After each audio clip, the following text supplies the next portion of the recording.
আজকে সকাল ৮টার দিকে কাঞ্চনজঙ্ঘা এক্সপ্রেস যাওয়ার আগে আমরা চেকিংয়ে ৩জন বাংলাদেশি মহিলা আটক করেছি।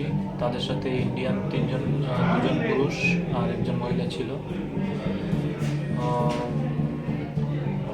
ইন্ডিয়ান যারা ছিল ওরা ওদেরকে অবৈধভাবে বাংলাদেশ থেকে পাচার ভারতে প্রবেশ করিয়ে কলকাতা পাঠাচ্ছিল। আমরা মোট 6জনকে আমরা অ্যারেস্ট করেছি। আজ ওদেরকে কোর্টে পাঠাবো। আর তাদের মধ্যে একজনের নাম হচ্ছে বাংলাদেশি যারা যারা রয়েছে তাদের নামটি